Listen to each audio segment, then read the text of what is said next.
We are about to meet a billionaire who built a $20 billion chicken finger empire. So without further ado, we just gonna jump right into it, baby. I'm about to interview one of the richest men in the entire world. How did he make his billions? I sell chicken fingers. You sell chicken fingers? I do. Are you a business owner? I am. I own Raising Cane's. You own Raising Cane's? Yeah, founded it back in 1996. You heard it from him. He's the founder of 1996. Raising Cane's, you guys. It's been around He's that not long? rich. He's not even wealthy. No. He's got a net worth of, well, I'll let him tell you that. What is your net worth? I'm north of 20 billion. North of, you said 20 billion. $20 billion?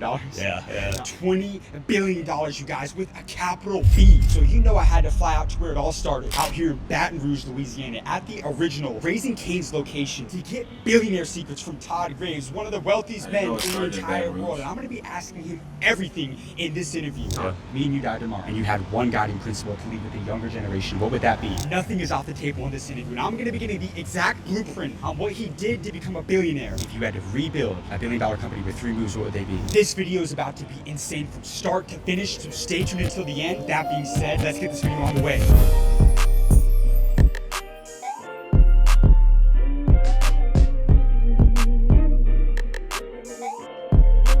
I wonder if NBA YoungBoy used to go to the first Raising Cane's, because that's where he's from, Baton Rouge.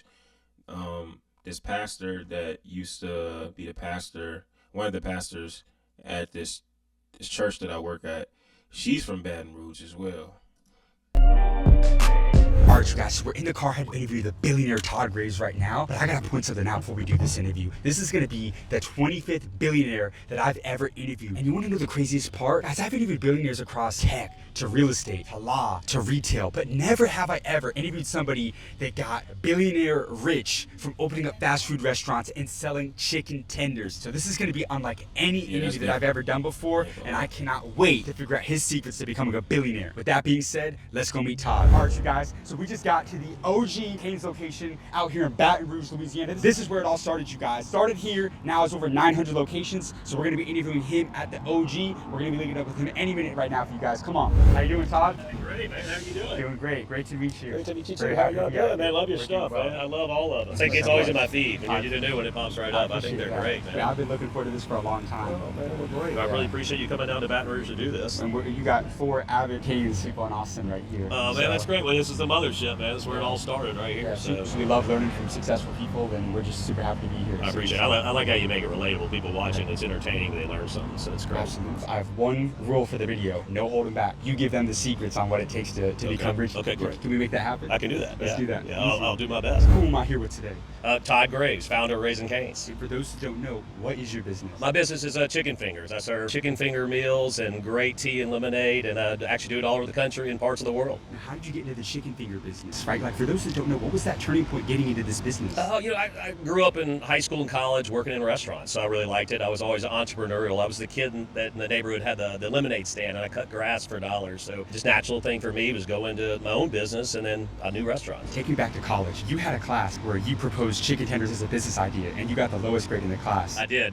Look, I presented the Bible on chicken fingers. I worked in the business, so I knew exactly what I needed to do. But the professor gave it the worst grade in the class because he said the plan was good, but the concept will never work. Serving just chicken fingers while other restaurants at the time were adding menu items, variety, they're adding healthy items, said it would never work. But you didn't listen to other people. You didn't listen to people that doubted you. Oh, you know what? If you're an entrepreneur, you use that as fuel. When someone tells you can't do it, you get a chip on your shoulder and you're like, I will show you I'll do it. So let's talk to people right now that are either doubting themselves, they're facing a lot of rejection. Rejection's inevitable. When we started this channel, I'd go up to people off the street and I'd get 20, 30 rejections in a row. How did you deal with rejection early on, before you had the credibility, before you proved the model? How did you kind of deal with it and build that mental framework as an entrepreneur? I use rejection as fuel. Every time somebody told me, hey, this will never work, I was like, you know what? I'll prove it to you that I will make it. And every time that I started doubting myself, I thought, you know what? You believe in yourself and you have this dream and you know it'll work. So believe in yourself, work hard, and make it happen. Tell me the story about how you got the money to start that first business, because the restaurant business, it's capital intensive. In today's world, banks aren't really lending money to restaurants. Maybe they once used to. How did you get the money to start your first location? I got turned down by every banker in town, so I knew I had to raise my own money. So literally, I caught a plane plane to Anchorage, Alaska,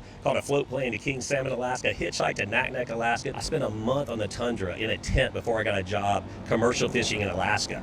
Look, so when you can't get money. It's very, very hard to get money. You got to make money yourself. And there's tons of jobs that you're willing to work hard. I don't know if I'd recommend now someone doing the dangerous jobs I did, like Alaskan fishing, but you can earn money to get in business. And so once you earn enough money yourself, there's also great programs. The SBA lending is outstanding. The government backs the bank, it's up to like 90%, right? So they can be more lenient with the loans they do to get entrepreneurs like me getting started. Other great government agencies like Small Business Development Center that'll help you with advice, Service Corps of Retired Executives. I used all these resources and really learned a lot to help me start my business. Did you borrow money from a bank to start your business? Yeah, once I raised a lot of my own personal equity, about $50,000, I was able to go in and get a small SBA loan for $50,000. And I was able to get this old place here, a dilapidated old restaurant space, and do the work myself and to be opened up in 1996. What did you learn about negotiating with banks? If you know your numbers, you have to know your numbers inside and out, and you have to believe in them. Low, mediums, and highs. And the low you put on, which is break even, that the business will work on the low end. The medium projections are, I think I'll do this, and we're going to make good money. And then there's a high projections. Look, if this thing really kicks off, we're going to have a lot of good money, and we're going to be able to pay you back your loan quicker. So as somebody who sold billions of dollars throughout your career, what is your best sales and negotiation advice for anybody in business? Best negotiation advice I can give anybody is believe in what you're doing and know your numbers inside and out. And don't let people talk you down on your numbers. If they work, they work. Because if they don't like them, then go to somebody else. Somebody else eventually will. If they don't, somebody's going to get the deal done. Absolutely, and I'm living proof of that. What was the most amount of money that you made a single year? $400 million? $400 million? Yeah. So what is your net worth? I'm north of $20 billion. North of, you said $20 billion. $20 billion? Yeah. As a billionaire, what's the best financial advice you've ever received? God. If you're a content creator like me, you need to check out Opus Clip. It's a game changer. It automatically turns your long form videos into short viral clips using AI. I've been using it to save time and boost views across all my platforms. Hit the link in the description to try it out. It helps out your channel too. So what you waiting for? Let's get to the money. Try out Opus Clip today. What's the best financial advice you've ever received? I almost broke our business. I over-levered it. I was young and I was growing, over-leveraging, taking too much debt on. I felt 10 feet tall and bulletproof. And then when Hurricane Katrina hit, we were in a bind. I had 21 to 28 restaurants go down. I had to pay the banks. I was in a bad bind. We reopened quickly, thank goodness, and go. But since that day, I've never over-leveraged our business. I don't take on too much debt. I grow with more equity. That's a smart thing to do. How many locations do you have now? We have over 900 locations in the U.S. and the Middle East. Over 900 locations. Over 900, yeah. This is the original location right here. You went from 1 to 10 to 100 to 900 locations. What is your secret to scaling a business? Do one thing and do it better than anybody else. Focus on that. Know what you're good at and execute on a daily basis, and then scale. What was that one thing that you did better than anybody else? That's chicken finger meals, man. You have to have an amazing product and service. And in restaurants, you have to have something that's craveable, absolutely craveable, that people think about, they want it often. If you have a mediocre product, you'll never make it. And also, too, is where these young entrepreneurs, they'll start businesses and then they'll start branching out in different products and services. They lose focus of what they're really good at. Focus on the one thing you do great. Mine is craveable chicken finger meals. Yours might be something else, but stick to it, execute great, and then grow it. You've had a lot of people telling you that, you got to expand the menu, you got to diversify, but you know that if you focus on that one thing and do it better than anybody else, it'll take care of itself. Yeah, absolutely. If you try to be all things to all people, you don't satisfy anybody. Do what people love and do it exceptionally well, day in, day out. You own over 90% of Cane's. I do, yeah. What percentage of Cane's do you own? 91, 92%, something like that. So how important is it to maintain ownership and equity in the business? If you take on owners in your business, investors that are sophisticated, they might have different intentions than you do, right? All I have to listen to is my crew and my customers. And so since I own the business, I get to make the right decisions based on the long-term success of the business. So for example, if it's a bad year, let's say sales aren't as high as they should be, let's say food cost goes up, I don't have to make short-term decisions to do short-term gains. I don't have to lower wages, I don't have to raise prices. I can do the right decisions, stick to what I'm doing for long-term success. Now, there's a lot of chicken finger restaurants. Have you ever been afraid of competition? You know what? I love competition, man. It fuels you up, so I love it. I love it when competition goes out there. This is the United States, man. I mean, more people that come up and try to do what I'm doing, go for it. But you better be ready because no one's going to outwork me. No one's going to care about their crew more. And you know what? Keep going because I get fired up when I hear of another competitor coming up and raising up because I'm going to do our job that much better. But you're worth over $20 billion. Are you still motivated to keep on going? Man, like day one. fun. For me, this is a purpose-driven business. What I can do with hiring people and having a great place to work, and what I can do for the money I can give back to communities, that for me just drives me. It's having purpose is what's important. I think when you start your business, you have this dream, and that dream is to have, for me, was to have a great place serving great chicken and people enjoying themselves, right? And having a great place for people to work. But as you get older and mature in your business, you start realizing you have a purpose. And my purpose was hiring great people in and having a great job. My purpose was being able to take money that we make and give it back to the communities, and that's what drives me every morning. So you never got complacent? Never got complacent, never will. Why not? Because I have this great purpose, right? And so right now, if I'm worth $20 billion, most of that money is going to go back to help people. What if I can turn that into 40? What if I can turn that into 60? What if my kids can turn it into hundreds of billions of dollars? That can really help people out there. It's safe to say that you're not thinking in days, you're thinking in decades. You think very long term. Yeah, I'm actually thinking next generation. How do we keep this going, and how do we continue to help people? See, me and my family, we believe people aren't here to serve us, we're here to serve them. And by scaling the business and growing and doing these things, we can do really big impacts someday. To lead is to serve. Yeah, absolutely, 100%. Give me your best leadership advice for anybody in business right now, because leadership's the downfall of even some of the biggest companies in the world. What's your best leadership advice to somebody who's the number one of their company right now? Lead by example and lead people by their hearts and minds. They see me working in the restaurants. They know I'm working late at night. They know I'm always taking care of my crew, so they work hard for me, and that's why we have such great customer service. Believe in people, take care of people. That's the best way to lead. Have you ever been fucked over in business? Oh, man. Look, people come and go. For everything from contractors that don't do what they're supposed to do, everybody else. But you learn from that and you move on. Look, I think you learn more from your mistakes than you do from your successes. And we're constantly getting knocked back. There's some bad people out there that want to take advantage of you. Surround yourself by good people. Trust, but verify. And if they screw you over, then move on. Don't do business with them anymore.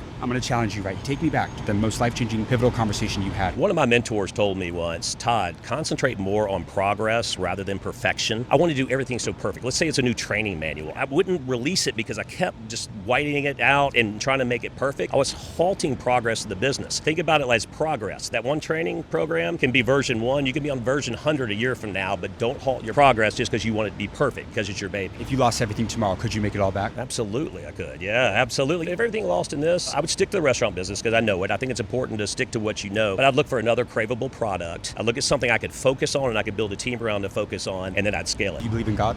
I do believe in God. Look, I think God made me good at chicken fingers to help people, right? And so that's my purpose. So if you were to teach a master class, give me a lesson about business right here that is not taught in school. You have to have a great product or service to be good in business, to make money, right? To sustain it. The most important thing is, are you ready to do it? I tell young entrepreneurs, think how hard it is to start your business and then multiply that by infinity. And if you're still committed to it, then you can be a success. You don't have quality of life when you're starting a business. The workload is amazing. The risk tolerance has to be very high. It's very risky of just your time and the money you put into it. If other people invest in your business, it's a risk for them. There's a lot of pressure that goes with it, but if you're able to withstand it, then you will be successful. So many amazing business ideas came up that stopped because they gave up. My best advice I can give a young entrepreneur when they're getting started is never, ever, ever, ever, ever give up. Believe in yourself and make it happen. Do you think everybody's built for entrepreneurship? I don't think everybody's cut out to be an entrepreneur. You have to have a high risk tolerance. You have to be able to give up work-life balance. You have to work just insane hours and keep yourself going. And it's okay if you're not, but you have to be committed to that kind of crazy life if you want to actually be an entrepreneur. I had a quote that got me through. Actually, it's my quote. It's like, nothing ever happens unless somebody pursues a vision fanatically. You have to be a fanatic. Fanaticism is what will get you through. What do billionaires do differently from millionaires? The only difference between millionaire business owners and billionaire business owners are scale. It's just that want to grow, growing like crazy, because $1 million businesses are great. You've done the hard part. Grow it and scale it and you'll become a billionaire. And don't give up. And never, ever, ever give up. How old are you now? I'm 53 now. Todd, me and you died tomorrow, and you had one guiding principle to leave with the younger generation. What would that be? My advice to people would be good to people and leave this world better than you found it. You got amazing advice, sir. Thank you so much for your time. Man, I appreciate it. I got to get some chicken tenders, though. Hell yeah, you do. This is a mothership. You got to eat here, man. This is where it all started. So they're about to have their first meal from the mothership with sweet tea or lemonade. I'm a sweet tea guy. Yeah, me too. I'm a sweet tea guy too, with extra sauce, right? Yeah, let's check it out.